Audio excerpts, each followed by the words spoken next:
Cae la tarde y en un rincón de la ciudad, en un pequeño jardín, alguien cuenta una historia, reflexiona en voz baja o conversa, paseándose bajo los árboles. Es hora de volver a casa, bajar la velocidad y darle tiempo al tiempo. Christian Warnken nos abre la verja de su jardín para que respiremos aire puro y oxigenemos el espíritu. En Pauta, aquí comienza Desde el Jardín. Una presentación de Grupo Educar, construyendo el futuro de la educación técnico-profesional en Chile. Lo esencial de toda exploración será volver al propio jardín y ver las cosas por primera vez, decía el poeta T.S. Eliot.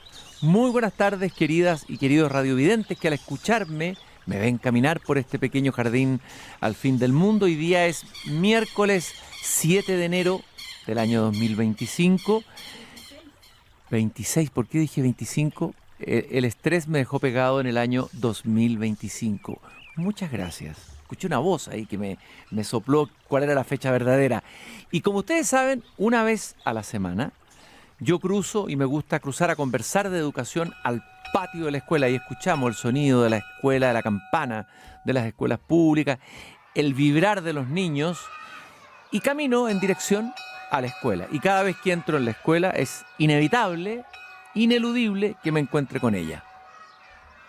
Muchas de las cosas que hemos menester tienen espera, el niño no. Él está haciendo ahora mismo sus huesos, criando su sangre y ensayando sus sentidos. A él no se le puede responder mañana, él se llama ahora. Ahora que la conversación en educación durante tanto tiempo es siempre sobre cifras y números, que son importantes por supuesto. Caramba, qué importante volver a la inspiración, a la fuente, y una gran fuente es el pensamiento, la prosa pedagógica de Gabriela Mistral. Siempre leo un fragmento cuando hablamos de educación acá en Desde el Jardín, un fragmento de este famoso decálogo del maestro. Primera afirmación de Gabriela Mistral: ama. Si no puedes amar mucho, no enseñes a niños. 2. Simplifica. Saber es simplificar sin quitar esencia. 3. Insiste. Repite como la naturaleza repite las especies hasta alcanzar la perfección. 4.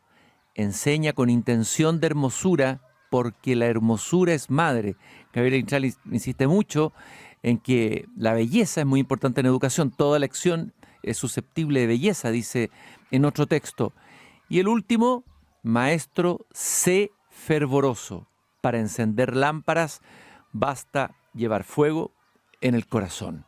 Partimos con un poco de poesía, pero ahora vamos a la prosa y a la rugosa realidad, porque se conocieron y dieron a conocer ayer los resultados de la PAES. Ahí siempre yo tengo el lapsus, como soy más viejo, PAA, PSU y ahora PAES. Algunos datos: récord de inscritos, alza de puntajes, pero brechas educativas sociales no ceden. Por ejemplo, matemática 1 y 2, hay 2 pruebas, 6 puntos más. Comprensión lectora subió 13 puntos, habría que ver por qué, o sea, es para alegrarnos. Uno siempre piensa que hay un problema con la comprensión lectora en el país. Historia y ciencias sociales, 9 puntos. Ciencia cae 14 puntos. Ya empiezan a aparecer preguntas. Bueno, lo que dije recién, la brecha entre establecimientos particulares pagados y los otros, municipales, subvencionados, siguen siendo las mismas. Y la dolorosa cifra de los liceos emblemáticos, la caída que han tenido en relación hace una década, ¿no? Colegios, en este caso históricos, de la historia de la educación de Chile, como el Instituto Nacional, en el puesto 360. Bajó 57 lugares. El IMBA en el número 1147. Liceo de Aplicación bajó 35 puestos. Una declaración de la directora Leslie Paulina Baranda: hay que poner foco más en procesos que en resultados. Pero imagino que los resultados también son importantes. Entonces, ¿para qué hacemos la PAES? ¿No?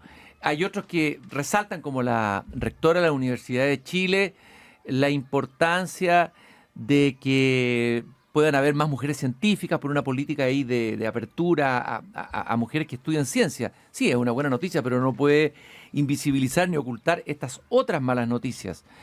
Y apareció por ahí se distribuyó y se viralizó algo que reposteó Giorgio Jackson, ex ministro de este gobierno, haciendo una interpretación distinta de estos resultados, como positiva, ¿no? Positiva en el sentido de que, según él, al parecer, no son tan malos los resultados para los liceos, para la educación pública. Bueno, todas esas preguntas las tengo yo.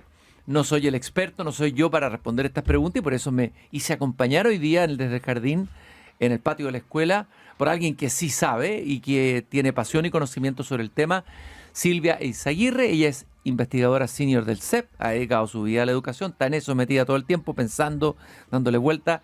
Ya ha estado antes aquí en este espacio. Silvia, muy bienvenida a Desde el Jardín. Muchas gracias. Ya, lo primero, vamos viendo las cosas que fui diciendo y tú me las vas a ir comentando.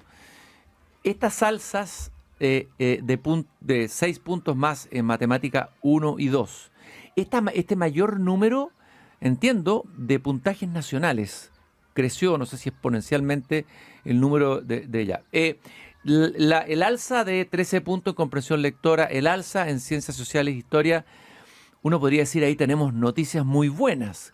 Pero ¿cómo se leen las cifras? ¿Cómo las lees tú? No son noticias buenas ni tampoco malas. Un alza de 10 puntos, de 6 puntos, no significa que hemos mejorado los aprendizajes y que nuestros estudiantes saben más que las generaciones pasadas. Esto puede deberse simplemente a un cambio en las dificultades de la prueba bastante mínimo, ¿verdad? Pero esta prueba no está midiendo conocimientos, simplemente está ordenando a los estudiantes en habilidades, y cambios de 10 puntos, la verdad es que no nos permite sacar ese tipo de conclusiones. Si viéramos un cambio así como de 40 puntos, uno diría, sí, efectivamente aquí tenemos una generación más preparada. Pero eso no es lo que estos resultados de 10 puntos no nos permiten decir eso. No hay nada relevante que comentar, tanto en el alza de lo máximo en 13 puntos en comprensión lectora, ni tampoco en la caída de ciencia. El mismo. O sea, ahí no hay nada nuevo que leer. Tal vez uno sí podría decir que los puntajes se mantienen, porque la variación es tan pequeñita que podemos decir que la prueba efectivamente mantiene los mismos resultados bastante similares, ¿verdad? Entonces da como un sentido de robustez a la prueba, al instrumento. Ok, pero donde sí debemos preocuparnos es en el gran tema de fondo, me parece a mí, las brechas entre los establecimientos particulares pagados y, qué terrible decir, los otros, es decir, la educación municipal y la educación subvencionada, particular subvencionada. A ver, ahí parece que no hubiéramos avanzado nada. ¿Qué nos dicen las cifras? ¿Cuál es el diagnóstico de esa brecha terrible, esa fractura, diría yo, que tenemos hoy en Chile? Es una brecha terrible y no solamente no hemos avanzado, hemos retrocedido. Cuando tú tomas a las personas que están dentro del 10% superior de puntaje y comparas cuántos alumnos o qué porcentaje de estudiantes del sector financiado por el Estado obtuvo un puntaje como para estar dentro del 10% mejor, y lo comparas con los resultados del 2017, hoy día, en 2025, tenemos menos niños del sector financiado por el Estado dentro del 10% de más altos resultados. Y tenemos más niños, ¿verdad?, del sector particular pagado. Es decir, se ha aumentado la brecha y eso significa que hemos retrocedido en justicia social. Y este tuiteo o retuiteo de Giorgio Jackson que comentaba al comienzo, en que cita a otra persona que hace, yo lo leí, pero entendí poco, es bastante técnico, y que da la impresión de que en realidad no son tan malos los resultados y las malas noticias para la educación pública. Hablemos, ¿qué dice ese estudio? Y me imagino que lo viste, ¿y qué piensas de él? Claro, un poco lo que se quiere decir es que cuando tenemos este ranking que se hizo de los 100 mejores colegios y hay solo uno municipal y los otros 99 son particulares pagados, y hace 20 años atrás teníamos por lo menos 4 o 5 liceos emblemáticos que se presentaban no con 50 estudiantes, con 800 estudiantes, y estaban dentro de los 10 mejores del país. Eso ya no está, eso ya es historia, ¿verdad? Pero acá lo que se busca hacer es, bueno, miremos al 10% superior y veamos cuántos de estos estudiantes son de colegios particulares pagados y cuántos del sector financiado por el Estado. Y entonces ahí se dice, pero qué sorpresa, la mitad son del sector financiado por el Estado. Pero lo que no se está considerando en ese análisis es que solo el 8% 98% de los estudiantes en Chile estudian en un colegio particular pagado y el 92% estudia en un establecimiento financiado por el Estado. Por lo tanto, que el 50% de los que están en el 10% pertenezcan a los colegios particulares pagados es algo escandaloso. O sea, eso se llama manipular un poquito, por no decir distorsionar, mañosamente las cifras, ¿o no? Completamente. Tú podrías hacer el mismo análisis, ¿verdad? Con el 25% mejor resultado. Uh-huh. Y por supuesto, más de la mitad del 25% Claro, lógico. Son alumnos de otros colegios porque no hay 25% de alumnos de colegios particular pagados. El particular pagado son solamente el 8%. Por lo tanto, evidentemente que van a haber más de los otros, pero no porque les haya ido mejor, sino porque simplemente son menos estudiantes. Quiero preguntarte a ti, a ver, venimos hablando hace tiempo de estas brechas, hay una conciencia en el país, no estamos avanzando, eso es peligroso en el sentido a largo plazo, ¿no es cierto? Lo que significa para el país, para los que entienden los que entienden de educación saben lo que estoy diciendo. Ahora, ¿qué es lo que se está haciendo mal hace tanto tiempo que no podamos disminuir estas brechas? Es decir, ¿y qué es lo que pudiéramos y debiéramos hacer bien para tratar de empezar a disminuir, porque me requiere una tarea a largo plazo, estas brechas sociales en estos resultados? A ver, dos cosas. La calidad de la educación en Chile ha estado estancada en los últimos 12 años. Eso nos muestra tanto los resultados de las pruebas nacionales como internacionales, como la PISA. Nos muestra que en los últimos 12 años seguimos estancados con resultados bajos. ¿Ya? Acordémonos que el 50% de nuestros jóvenes de 15 años está en un nivel de logro insatisfactorio. Muchas veces es en un nivel que no comprende lo que lee o que no puede realizar operaciones matemáticas bastante básicas. Uh-huh. Esa es nuestra realidad y hace 10 años que estamos estancados. Pero hemos retrocedido en otro respecto. Estos son los promedios. Pero los promedios esconden mucha diversidad. Y resulta que antes, hace 15 años atrás, teníamos un puñado de liceos de excelencia, de alto rendimiento académico, que seleccionaban a los alumnos de alto talento, pero de bajos niveles socioeconómicos, ¿verdad? Y les entregaba una oportunidad posicionando a esos alumnos en las mejores universidades del país y en las carreras más selectivas del país. Por supuesto, era un número reducido de estudiantes, ¿verdad? Que en el promedio nacional no se notaba, pero hacía que nuestra élite fuera más diversa, más heterogénea. En estos últimos 15 años lo que hemos visto es un retroceso de estos liceos de alto rendimiento. ¿Y qué hay detrás académico de ese error, de esa, digamos, de quitarle la fuerza del apoyo a los liceos de excelencia y a los liceos emblemáticos, tratar de igualar la cancha, de quitar los patines, todo eso que nos compramos como sociedad y como país durante todos estos años? ¿Cuál es el error, crees tú, más de fondo? El error de diagnóstico, el error de pensamiento, diría yo, que hay detrás de aquello. Yo creo que el error de fondo es pensar, es por una parte pensar que estos estudiantes que les iba tan bien era solamente porque tenían este talento y que el colegio no agregaba ningún valor. Y hasta demostrado, ¿verdad?, que la selección que realizaban estos establecimientos y la formación que les entregaba sí agregaba valor. Hoy día lo estamos viendo empíricamente. Y otra cosa que uno pudiera pensar es decir que si se distribuyen estos buenos talentos en distintos lugares van a subir el nivel de los otros compañeros, que uno podría decir eso es lógico, es bueno tener buenos compañeros en un curso porque sirven como referencia a que admirar o seguir y que tirarían para arriba al resto. Claro, ese era el otro supuesto, ¿verdad? El efecto par, es decir, pero ¿cuál era el supuesto que estaba a la base, verdad? Si yo selecciono estos estudiantes, dejo de tener estudiantes talentosos distribuidos en todos los colegios normales, por así decirlo, ¿verdad? Y entonces estos estudiantes se están potenciando entre ellos, pero no están teniendo este efecto virtuoso de potenciar a otros estudiantes. Pero la verdad es que el efecto par es para un lado y para el otro. También puede ser que los estudiantes de menor desempeño académico me afecten negativamente a los de alto talento. ¿Pero qué dicen los estudios internacionales sobre eso? ¿Hay estudios sobre eso? ¿Qué dice la literatura académica sobre ese punto? Mira, la evidencia, por decirlo así. La evidencia que yo he visto es que en los países de alto rendimiento académico, efectivamente, los establecimientos que seleccionan por rendimiento académico no agregan valor. Pero en los países subdesarrollados sí agregan valor. Y hay evidencia para Chile y hay evidencia para Rumania. ¿Y por qué ocurre eso en los países o en vías de desarrollo, subdesarrollados, por decirlo así, más fuertemente dicho. Mira, podría ser y se podría deber a que probablemente en los países desarrollados los establecimientos escolares en general te ofrecen una calidad aceptable, de tal manera que ir a uno u a otro no te hace mayor diferencia. Mientras que los países subdesarrollados por lo general tienden a tener una peor calidad de la educación y por lo tanto estos liceos efectivamente te entregan algo distinto a lo que entrega el común de los establecimientos financiados por el Estado. Puede que se deba a eso. Estoy caminando en el jardín en esta tarde de miércoles 7 de enero con Silvia Izaguirre, investigadora senior del CEP. Estamos comentando los resultados de la PAES. Estamos hablando de la brecha entre establecimientos particulares pagados y los otros, es decir, subvencionados, particulares subvencionados y municipales. Estamos hablando también de la dramática caída de los liceos emblemáticos, los liceos tradicionales, que fueron parte de una historia, son emblemas de verdad de la historia de la educación pública chilena, ¿no es cierto? Un INBA, un liceo de aplicación, un instituto nacional. Ahí hay una devastación, ¿no? Ahí tenemos una devastación, es como casi, podríamos decir, una parte del sistema de educación en ruinas, como si hubiera caído una bomba y viéramos una ciudad destruida. Si analizamos ese corpus de colegios que fueron en algún momento un orgullo nacional, un orgullo para sus propios alumnos, para los institutanos, el INBA, etcétera.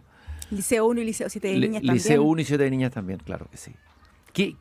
¿Cuál es el tamaño de esa catástrofe? ¿Y qué es lo que se puede hacer ahí, Silvia? Si es que se puede hacer algo, digamos, hacia el futuro. Efectivamente hay una destrucción de los liceos de alto rendimiento, que efectivamente si tú después pones a esos niños y los promedias con el promedio nacional, no se nota. Puede ser que sea 1 o 2 puntajes más, pero en términos del impacto que tienen en las élites que van a gobernar este país, ¿verdad? En el poder económico, poder político, en la justicia, etcétera, tenían un impacto tremendo. Nuestros presidentes de la República, ¿cuántos presidentes de la República no salieron de esos establecimientos? La academia, en los tribunales de justicia, teníamos personas de familias sin recursos, pero con mucho talento y que lograban llegar ahí. Y estos establecimientos tenían ese rol que en democracia es fundamental. Y hemos retrocedido en esto. ¿Y qué es lo que se puede hacer? Es precisamente avanzar en reponer el mérito en la educación escolar, reponer la selección por mérito. Ya, ¿hay agua para la piscina para eso? Bueno, hay un proyecto, ¿no es cierto?, que puso el mismo ministro Cataldo, que eso me llama la atención, el mismo gobierno que ha insistido durante todos estos años, nos ha insistido que ese era el camino errado y ahora, bueno, es positivo, rectifica el rumbo y presenta este proyecto. Cuéntanos ese proyecto, en qué está, en qué consiste y si se va, pero está como estancado, ¿no? Como varios proyectos. Está durmiendo en el Congreso. Efectivamente, producto de todos los problemas que hubo con el sistema de admisión escolar, el ministro llamó a una mesa de expertos y esta mesa de expertos propuso, entre otras cosas, y con unanimidad de todos los sectores políticos, reponer la selección por mérito en los liceos de alto rendimiento escolar, que ojalá hubiese más de uno por región. Se presentó un proyecto de ley, se presentaron indicaciones, se está discutiendo, entiendo yo, en el Senado, en la Comisión de Educación del Senado, y lo que está en ese proyecto precisamente es la reposición de los liceos de alto rendimiento académico, entregándoles la facultad de poder seleccionar hasta el 80% de su matrícula meramente por el rendimiento académico. Pero duerme en el Congreso, ¿cuánto queda? ¿1 mes y medio para que termine este gobierno? No, 2 meses. 11 de marzo, ¿verdad? 2 meses, pero febrero no cuenta, por lo tanto van quedando 4 semanas, 5 semanas, y ahí sigue ese proyecto de ley que es fundamental, me parece a mí, para avanzar en al menos un aspecto que tiene que ver con crear estos motores de movilidad social que entregan oportunidades a jóvenes tremendamente talentosos que no tienen los recursos económicos, ¿verdad? Y que pueden acceder entonces a carreras altamente selectivas, universidades altamente selectivas y que van entonces a penetrar y hacer más heterogénea nuestra élite, y eso es muy importante. Yo leí al comienzo esta declaración de Paulina Bernales sobre los resultados, directora de SLEP, dice, poner focos más en procesos que en resultados. Comenta esa afirmación. No, me parece que es absolutamente en la dirección contraria. Por supuesto que los procesos son importantes, nadie está negando la importancia de los procesos, pero si un proceso, ¿verdad?, termina con que un niño no sabe leer y escribir, con que un niño no sabe sumar y restar, entonces hay algo muy mal. Y negar los resultados es no hacerse cargo de la tremenda responsabilidad que tiene hoy día la educación pública. En los resultados que nos muestra el CIMSE, los resultados que nos muestran las valoraciones internacionales, nos muestra con evidencia que la educación financiada por el Estado no está cumpliendo la promesa más esencial que tiene una sociedad democrática, que es entregar herramientas a sus niños para que puedan desplegar todos sus potenciales, ¿verdad? Y acceder a una vida libre en función de sus propios méritos. Esa promesa tan básica no la estamos cumpliendo. Miremos estos resultados. Muchos colegios particulares van a sentirse felices porque están en los primeros 10 lugares, 20 lugares, 30 lugares. Esa es la disputa, ¿no es cierto?, de los colegios particulares. Pero están también los colegios particulares, porque hay algunos que dicen, bueno, que tenemos problemas en la educación pública, pero que también tenemos problemas en la educación particular chilena. Obviamente que hay una brecha, que hay problemas de fondo, que a lo mejor están invisibilizados. ¿Qué piensas tú de eso, Silvia? Completamente. Hay un dicho que dice, en el reino de los ciegos, el tuerto es rey. Exactamente. Entonces, claro, cuando tú tienes una educación financiada por el Estado de muy baja calidad, que no logra desarrollar estas habilidades en sus estudiantes, aquel que desarrolla un poquito más, ¿verdad?, tiene ventaja. Es más, lo que muestran los resultados en Chile es que es el capital cultural de la familia, lo que más pesa a la hora de los resultados. Y cuando vemos en las pruebas internacionales cómo le va a Chile en los establecimientos particulares pagados y sobre todo en los alumnos de mayor rendimiento académico, vemos que estamos muy, pero muy por debajo de los países europeos, de los países asiáticos. Es decir, nuestros mejores estudiantes muchas veces están por debajo del promedio de los países desarrollados. Bueno, pero ¿qué es en el fondo lo que se está haciendo mal en esa línea? O sea, tenemos un problema ya no solamente en la educación pública, sino también en la educación privada. Además que es carísima. Se está pagando por algo que no es de excelencia. Estamos pagando los que pagamos colegios particulares, ¿no es cierto? Pagados. Eso. A ver, el factor que más incide en el aprendizaje de un estudiante es el profesor. Mira lo que tú leías ahí en el poema de Gabriela Mistral, maravilloso. Claro, el decálogo. ¿Cuántos profesores tenemos hoy día en Chile que pueden cumplir con ese decálogo? Hay muchos, sí. Y son maravillosos los entrevistos a veces aquí en el programa, pero caramba, pero faltan muchos más. Pero faltan, ¿verdad? Sí. Faltan muchísimo. ¿Y cuál es el problema ahí? Y yo te diría que tenemos en particular 3 problemas muy críticos. Número 1, hoy día estudiar pedagogía no es atractivo para estudiantes con vocación y con talento. No es atractivo. Hoy día están estudiando pedagogía los estudiantes con menor rendimiento académico. Ahí el país tiene que tomar decisiones y hacer algo muy audaz para hacer un cambio, como lo han hecho probablemente otros países, donde hay gente que quiere estudiar pedagogía, la carrera es una carrera atractiva, el camino del profesor. Hay que hacer algo audaz, yo creo, algo fuerte. ¿Cómo qué? ¿Qué podríamos tener como ejemplo en esa línea? Posiblemente replicable, que hayan hecho otros países tal vez. A ver, bueno, muchos países seleccionan a los estudiantes de pedagogía dentro de los alumnos de mayores puntajes, dentro del 30% de más alto rendimiento. Nosotros hicimos una ley en esa dirección, pero ahora se está discutiendo para bajar y poder seleccionar dentro del 70% de mayores habilidades. Ya, pero para que haya eso tiene que haber jóvenes que quieran estudiar pedagogía primero, pues eso es lo primero. Estoy de acuerdo, pero hay países, por ejemplo, como Estados Unidos, donde muchas universidades de élite cerraron sus carreras, sus facultades de pedagogía y dijeron, dado que no estoy atrayendo a jóvenes talentosos a estudiar pedagogía, no los voy a hacer y tengamos otras vías de acceso a la pedagogía, ¿verdad? Como que ciertos profesionales que tienen vocación pedagógica, un matemático, un ingeniero, qué sé yo, decida ir a hacer clase a un colegio, ¿no es cierto? Exactamente. Ya, ese es un camino interesante. Ese puede explorable. Ser un camino. Yo creo que ahí puede haber mucha más gente de lo que uno cree. Yo creo también que puede haber y deberíamos poder abrirnos a eso. Pero lo otro, un tema es que no estamos seleccionando o no estamos atrayendo a estos jóvenes, ¿verdad?, talentosos y con vocación. Pero el otro problema es que cuando llegan a la universidad y están estudiando, los formamos mal. Para que tú te hagas una idea, la mayoría de las escuelas de pedagogía de educación básica tienen solamente un curso en todos los 4 años de enseñarles a los estudiantes a enseñar a leer y a escribir. ¿Un curso? Un curso. Y egresados de la Universidad Católica de Pedagogía en Educación Básica te dicen que ellos salen de la universidad sin saber enseñar a leer y a escribir. Lo tienen que aprender en el colegio, que debiera ser lo básico que debiera saber. Es lo fundamental. Entonces también ahí tenemos un tremendo desafío en cómo estamos formando a nuestros jóvenes.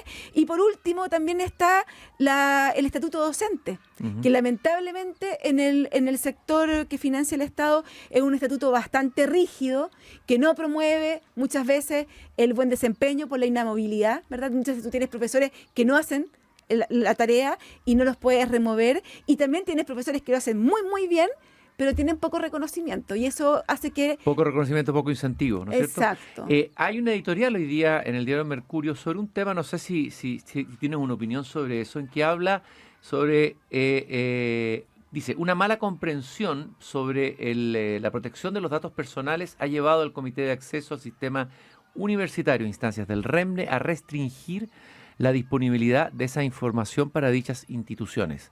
La referida ley busca impedir el mal uso de los datos individuales para evitar perjuicios sobre las personas. Pero en este caso, esas restricciones no benefician a los estudiantes, más bien perjudican a muchos de ellos sin mejorar las opciones de otros. ¿Tienes opinión sobre ese tema en particular, Silvia?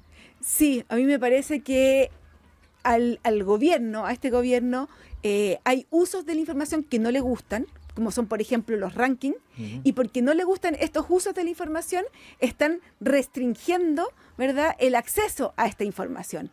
Pero efectivamente que se publiquen la información no perjudica a los estudiantes en absoluto, ¿verdad?, y inhibe poder tener datos que permitan analizar mejor los contextos. Entonces, me parece que ahí hay una tergiversación de lo que significa el perjuicio de que se publiquen ciertos datos que no son en absoluto sensibles para los estudiantes. Silvia, durante los debates presidenciales, durante las campañas para elegir un presidente de la República, la educación casi brilló por su ausencia en los debates, siendo un tema crucial, ¿no es cierto? Muchos han dicho que los países no progresan si no tienen buena educación. Vino un experto hace un tiempo atrás, no me acuerdo quién era, y dijo, podemos mejorar muchas cosas, esto, la economía, pero si tenemos un hoyo negro en educación, no va a servir de nada, incluso el crecimiento económico. Ya. Ahora viene un cambio de gobierno y algunos pueden tener la esperanza de que se podrían corregir ciertas cosas que se hicieron mal y mantener algunas, obviamente, que se han hecho bien. ¿Qué expectativa tienes tú? A ver, ¿cuál crees tú que es el desafío más grande del próximo ministro o ministra que va a asumir la cartera de educación? ¿Y dónde tú colocarías el foco? Hasta te estoy encontrando cara de ministra, fíjate. No. Te miré y de repente te vi cara de ministra, Silvia. No. Estoy con Silvia Izaguirre, por si acaso los que se están recién sintonizando, ella es investigadora senior del CEP. Mira, tenemos como país muchas urgencias, pero el desafío más importante sin duda es la educación y es el futuro de nuestros niños, el futuro del país y para el crecimiento económico. Y como decías tú, está totalmente ausente. ¿Cuáles son los principales desafíos? Nos hemos preocupado mucho del lucro, del copago, de la institucionalidad y nos hemos preocupado poco de la interacción entre el profesor y el niño que está que es en lo el esencial, aula. lo clave. Que es lo esencial. Ahí se juega todo. Exactamente. Entonces yo creo que si yo tuviera que poner el foco, pondría exactamente en eso, en calidad. ¿Cómo puedo yo desde la política pública propiciar para que esa interacción sea la mejor posible? Y hay dos factores que inciden mucho. Uno, la calidad del profesor que está en el aula y dos, el director o rector del establecimiento escolar. Yo creo que en esos dos focos me centraría. Ya, y en el caso, bueno, los liceos emblemáticos está esta ley que está detenida ahí. ¿Qué más se puede hacer ahí en el caso de los liceos emblemáticos y los liceos de excelencia? O sea, con los liceos de excelencia simplemente reponer la selección por mérito y por otra parte, que es algo distinto y que se suele confundir, el tema de la violencia en algunos liceos emblemáticos, porque esto es bastante focalizado, como en el INBA, Instituto Nacional, el tema de los overoles blancos, que no es un tema de convivencia escolar o clima de convivencia, es un tema de delincuencia, ¿verdad?, que le corresponde a inteligencia y a la fiscalía tomar esas acciones para que... ¿Pero qué puede hacer el ministerio? Porque todos se lavan las manos aquí en este tema. ¿Qué puede hacer el ministro? Dice que no puede hacer mucho. El alcalde dice que no puede hacer mucho. Está hablando del alcalde de la municipio de Santiago. Ya, fiscalía. Pero algo tendrá que poder hacer el Ministerio de Educación en este tema, ¿o no? Yo te diría que el sostenedor es el que más tiene que hacer. A mí me parece impresentable que hasta la fecha no hayan habido cámaras, ¿verdad?, en el Instituto Nacional, por ejemplo, para saber quiénes eran las personas que ponían las bombas o tiraban las molotov. Recién ahora con este alcalde se van a poner cámaras en el Instituto Nacional. O sea, hay un montón de medidas que tienen que ver con poder pesquisar a quiénes son los que están haciendo estos actos vandálicos, ¿verdad?, y que no se hicieron durante años. La violencia, se ha dicho, está, digamos, horadando el país y está afectando, dicen, a la economía, pero está afectando la educación. Está afectando la integridad de los niños. Acordémonos que el año pasado en el INBA se quemaron 30 niños, estaban en la UTI. Se ha puesto en riesgo la vida de los niños, se ha puesto en riesgo la vida de los profesores y se ha tolerado de una manera escandalosa, me parece a mí, la violencia en estos establecimientos. Creo que es gravísimo. Eso ha también ayudado a la destrucción de estos establecimientos, no solamente la no selección, sino que también este tipo de violencia. ¿El perfil del próximo ministro o ministra más técnico o político para los desafíos que vienen? Pucha, a mí siempre me gusta más lo técnico. Creo que si uno no sabe cuáles son los verdaderos desafíos, dónde están los nudos críticos, no vamos a poder seguir avanzando.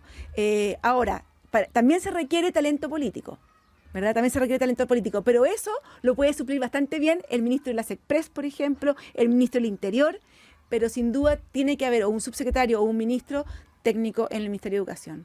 Silvia, muchas gracias por haber venido esta tarde a este patio de la escuela que está al lado de mi pequeño jardín y haber tenido esta conversación que nos aclara, nos permite leer mejor los datos que nos han llegado. Bueno, hemos hablado no solamente de los resultados de la PAE, sino de un pequeño diagnóstico, un pequeño paneo sobre la situación de la educación chilena, que nos deja preocupados, un poquito desesperanzados, pero obviamente que es posible recuperarse. Yo creo que los países, cuando hacen giros importantes, toman decisiones, cambios de rumbo, se ven inmediatamente esos cambios. Son los ejemplos que siempre se dan de Finlandia y otros países, ¿no? O sea, podemos hacer eso, ¿no? Pero por supuesto, y lo hicimos, ojo, lo hicimos. En el año 2012 viajaban países de todas partes del mundo a conocer qué es lo que había hecho Chile, que mejoró tanto en educación. De hecho, Chile acortó a la mitad su brecha con los países de la OCDE en el año 2010, más o menos. Entonces, ya lo hicimos, podemos volver a hacerlo. Muchas gracias, Silvia. Y nosotros, queridos y queridas radiovidentes, vamos a una breve pausa. Voy a seguir caminando en el patio de la escuela y seguir conversando sobre este interesantísimo tema que nos toca a todos. Ya estamos de regreso con Cristian Barken directamente desde el jardín en Radio Pauta 100.5. Seguimos conversando y caminando por el patio de la escuela al lado de mi pequeño jardín al fin del mundo. Son exactamente las 8:04 de la tarde. Veníamos recién de una conversación con Silvia Izaguirre, investigadora senior del CEP, comentando los resultados de la PAE, de las brechas lamentables entre establecimientos particulares pagados y el resto de los establecimientos. Y hay una voz que ha empezado a surgir, se leía hoy día, me parece que fue ayer en el Mercurio, varios directores de liceos bicentenarios decían que de alguna manera se sentían un poquito abandonados, ¿no? Que dejó de haber coordinación y conversación entre ellos, dejó de haber acompañamiento técnico, formación en liderazgo, y que por lo tanto todo aquello que era una promesa, el Estado se había comprometido en este proyecto de los liceos de los liceos bicentenarios. Ha habido aparentemente un retroceso que me parece preocupante, porque estos liceos son un brote verde en nuestro sistema público de educación, ¿no? Vamos a conversar de eso justamente con alguien que está ahí en el patio de la escuela de verdad de un liceo bicentenario. Me vino a acompañar a conversar aquí esta tarde Alejandra Cabrera, directora del Liceo Bicentenario Patricio Mequis de Padre Hurtado. Es un liceo técnico profesional que entrega la carrera de gastronomía y electricidad. Alejandra, muy bienvenida. Muchas gracias por la invitación. Primero que nada, cuéntanos para el que no sabe, puede haber que alguien nos esté escuchando que todavía no sepa, ¿cuál es el sello originalmente, la esencia de un liceo bicentenario? ¿Qué es lo que lo caracteriza claramente de otros liceos? Los liceos bicentenarios parten como un programa del Mineduc durante el gobierno de Sebastián Piñera, del expresidente. En ese tiempo partieron por primera vez los liceos bicentenarios, en la cual se veían distintos pilares en los liceos bicentenarios. A medida que fue pasando el tiempo, como íbamos cambiando de gobierno, eran nuevas políticas, por lo tanto los liceos bicentenarios empezaron a dejarse de lado. Incluso en este gobierno, cuando comenzó el ministro Ávila, dijo que no iban a existir más liceos bicentenarios. Sí, me acuerdo. ¿Te acuerdas? Fue una aclaración muy fuerte. Muy fuerte, y ahí todos los sectores, tanto políticos, se alinearon porque estaban viendo los buenos resultados que estaban dando los bicentenarios. Entonces, fue, tal como tú dices, demasiado fuerte, y se impulsó nuevamente. Y hoy día somos 400 liceos bicentenarios, me parece que 400 aproximadamente, pero se perdió todo un trabajo colaborativo que había. ¿Qué significa ese trabajo colaborativo? A ver, ¿qué importancia tiene? ¿Por qué es tan importante? Mira, entre los liceos bicentenarios, ¿no? Exacto, a nivel nacional. Teníamos unos coordinadores en las cuales teníamos pruebas estandarizadas, análisis de esas pruebas estandarizadas de nuestros estudiantes, un acompañamiento en tu establecimiento educacional y donde se analizaban, por ejemplo, en qué estabas fallando, cómo podíamos, y estaban tus profesores también, que eso era sumamente importante, no solamente nosotros como líderes de directores de establecimientos educacionales de los liceos bicentenarios, sino que también se estaba muy involucrado el profesor. Que es clave, importante. Y además todos sabemos que en educación el trabajo de equipo es fundamental. Es fundamental. La educación se hace en equipo. De todas maneras. Y todo esto se perdió. Pero qué lamentable. Se perdió. Ya, se perdió. Y ustedes han reclamado, han hablado con el ministerio. ¿Y cuál es la respuesta? Mira, ¿Qué se responde a eso? Que una nueva reestructuración, que efectivamente, por ejemplo, las pruebas estandarizadas están en el sistema, que tú las puedes bajar, pero si no hay un acompañamiento específico y una intencionalidad a estas pruebas estandarizadas, no sirve mucho. Se queda ahí. Entonces, es difícil sobre todo para los establecimientos que recién ingresaron porque no tienen ese acompañamiento. Nosotros alcanzamos a estar en el anterior corte, digamos, del otro gobierno, en la cual sí teníamos ese acompañamiento. Ahora no hay nada de eso, muy poco. Quedamos redes, sí, y quien nos ha apoyado mucho es la Fundación Piñera Morel. A través de ello hemos tenido acompañamiento, a través de ello hemos hecho reuniones, perfeccionamiento. Ustedes, a ver, no por ponerme conspirativos, pero ¿sienten que de alguna manera hay una intencionalidad en esta decisión, que de alguna manera este abandono obedece a que en este gobierno no se quiere mucho a estos liceos bicentenarios, que de alguna manera aquí ha influido algún sesgo ideológico? ¿Qué ha pasado? De todas maneras, para nosotros hay un sesgo ideológico, o sea, y lamentablemente son estudiantes tan vulnerables y que por ser un liceo bicentenario con un tema ideológico y que realmente los resultados los liceos bicentenarios están dando sus frutos con la red que poco y nada tenemos a través de algunos que nos alcanzamos a conocer y poco apoyo que hay del ministerio en estos casos. O sea, yo creo que el ministerio se vio presionado para continuarlos y de todas maneras es un tema ideológico. ¿Qué tal estuvieron los resultados de los liceos bicentenarios en esta prueba PAES de la cual acabamos de conocer los resultados ayer?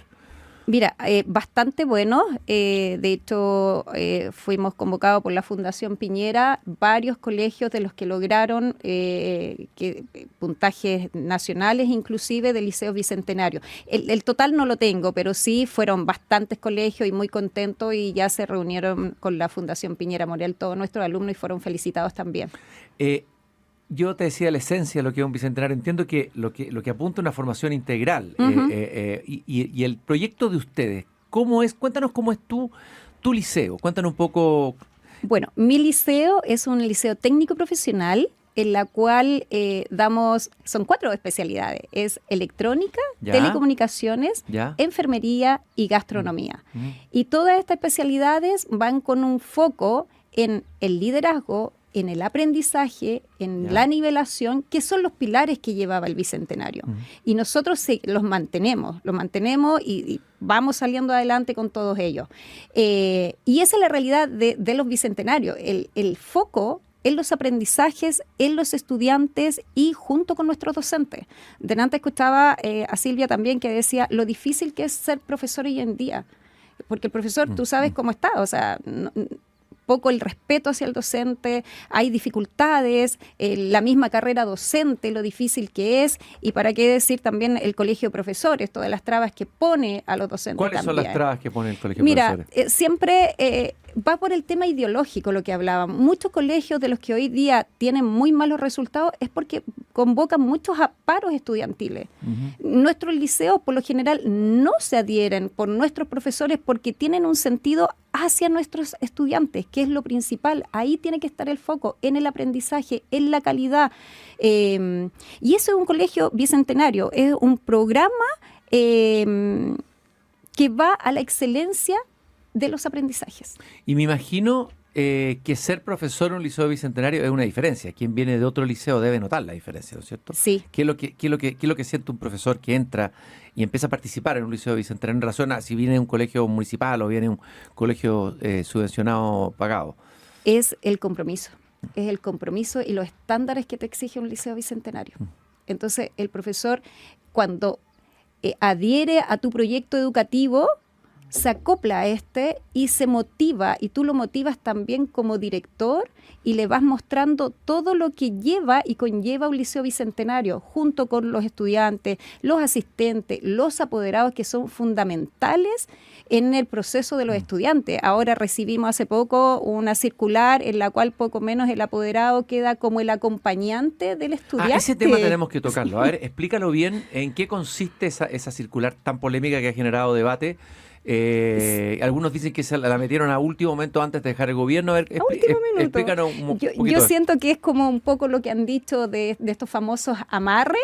Es un amarre educacional. Sí, así lo sentimos. ¿En qué consiste este Mira, amarre? trae varios puntos, pero en uno de los principales siento que el apoderado no puede ser un acompañante del estudiante. El apoderado debe estar presente con su estudiante. Y tú, ante cualquier situación, a quien recurres es el apoderado. Entonces ahora no, como que el apoderado queda distante, como que el director queda distante, como los profesores. O sea, el niño tiene derechos y más derechos y más derechos, pero tú dices, ¿y dónde están los deberes de los chiquillos? Hay cosas pequeñas como que el uniforme o algo así, que tú te adhieres a un proyecto educativo y sabes para dónde vas. Si te dicen, ¿sabe que en este colegio se va a usar la camisa Calipso? Tú sabes, y postulaste a ese colegio sabiendo que era un colegio que usaba la camisa Calipso.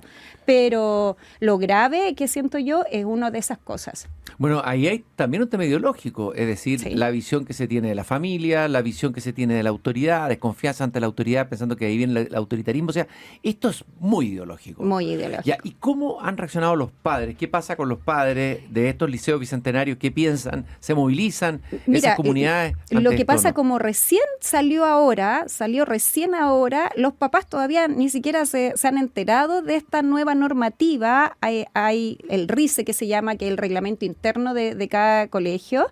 Tenemos que hacer toda una preparación, y eso también te cansa y te agota. Tú, como tu rol de director, en vez de estar en el aula acompañando a tus profesores, tienes una carga burocrática increíble. Eso lo he conversado con todos los profesores que hemos conversado acá, con proyectos de innovación en este espacio.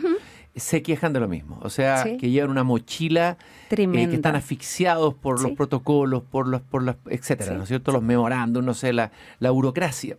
Sí. Y eso quita tiempo fundamental para la tarea educativa. Totalmente. Yo antes iba mucho a aula. Si tú me preguntas, ¿usted, directora, ahora va a aula? O sea, contadas con los dedos, este año fui a aula, o sea, el año 2025. ¿Por qué? Porque hay mucha burocracia. No sé, Superintendencia de Educación, Ministerio de Educación, y así, Agencia de la Calidad. Entonces te vas llenando de protocolos y tienes que uno, otro y otro. Y esta misma, recién la estamos analizando, todo lo que nos va a afectar a nuestro protocolo. Pero esta circular se puede anular, no sé, un cambio de gobierno, viene un nuevo ministro. ¿Qué Esperamos que pasa sí. con esa circular? A ver. Esperamos que sí se pueda, no sé si anular completamente, pero sí modificar varios aspectos. O sea, yo creo que cuando los padres y apoderados sepan que son un acompañante de sus hijos, o sea, claro que van a salir a manifestarse o a presentar sus propuestas al Ministerio de Educación de que el nuevo gobierno asuma. Y no son acompañantes. ¿Qué son los padres, en el fondo? Desde el punto de vista educativo, la experiencia tuya en colegio, ¿cuál es la importancia de los padres, la familia en la educación? Sumamente importante. O sea, ellos son la parte de apoyo hacia el establecimiento educacional. O sea, yo siempre le digo al apoderado, no sacamos nada, que aquí está mi hijo, muy bien, lo dejo a las 8 de la mañana, me lo llevo a las 5 de la tarde, ¿y dónde están los papás? O sea, si ellos también tienen deberes, ¿dónde refuerzas la parte pedagógica? ¿Dónde está, no sé, la conductual también?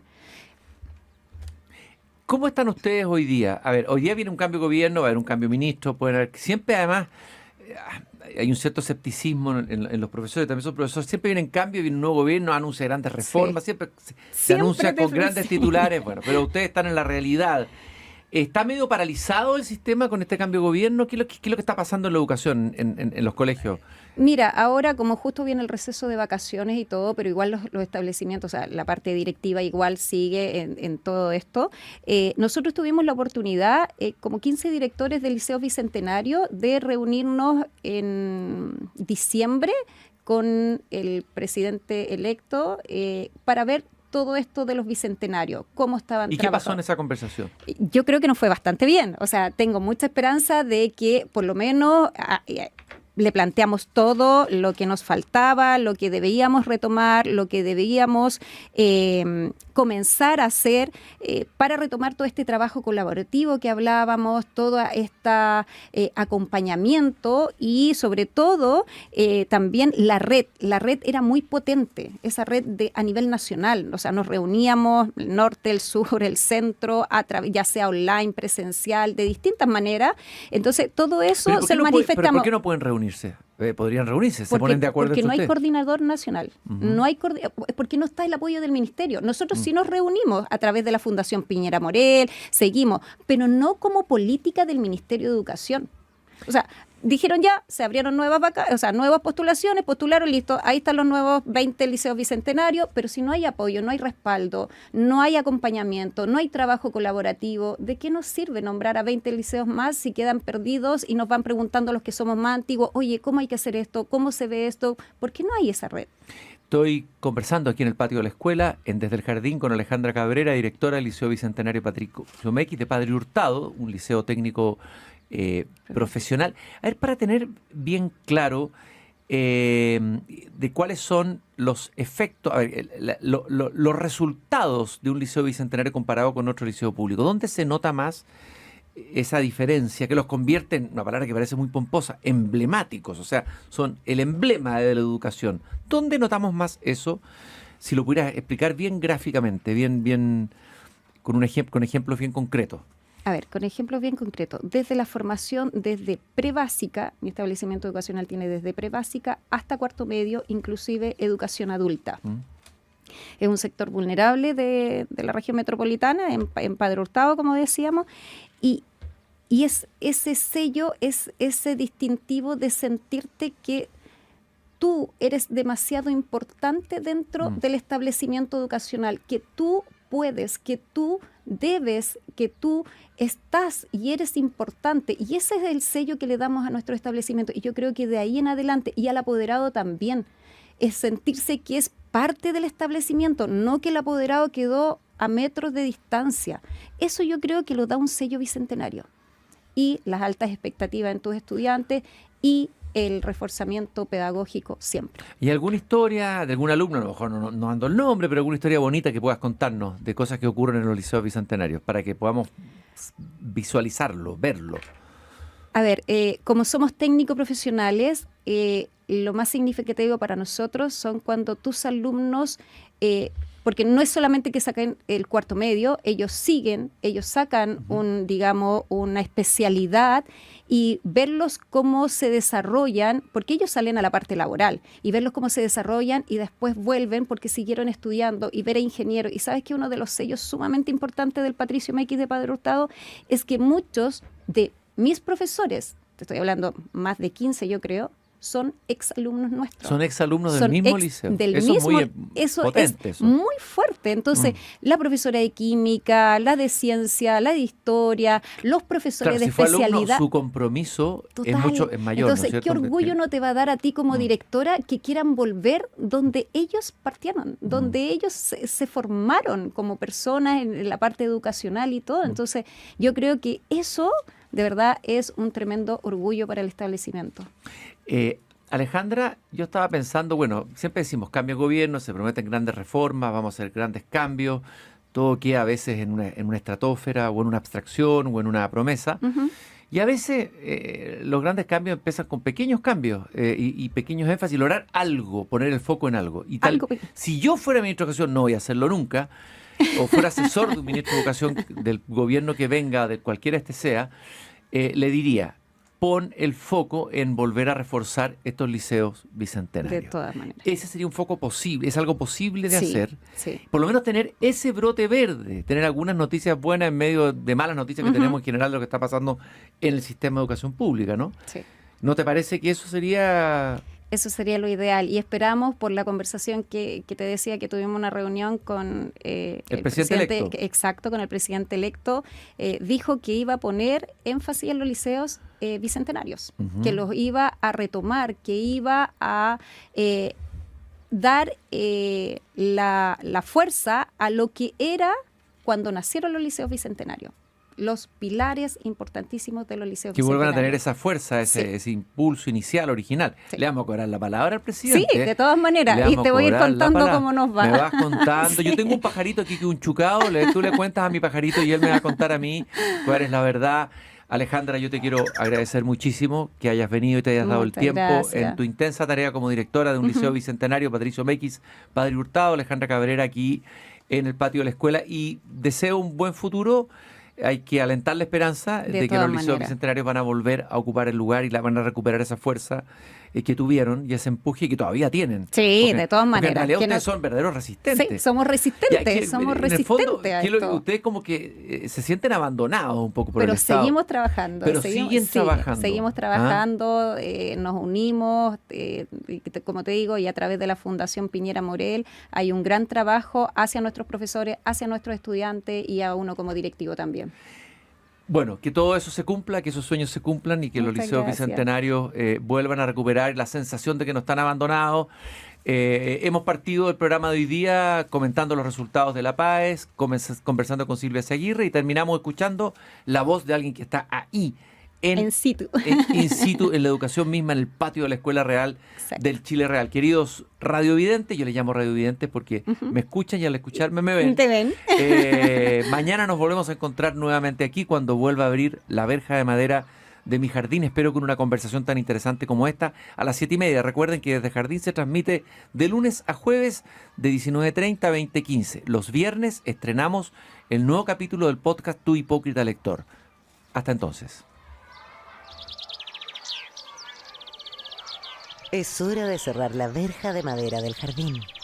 Pero Cristian Barnken la volverá a abrir de lunes a jueves a las 19:30 horas en Radio Pauta, cuando comience de nuevo Desde el Jardín. Una presentación de Grupo Educar, construyendo el futuro de la educación técnico profesional en Chile.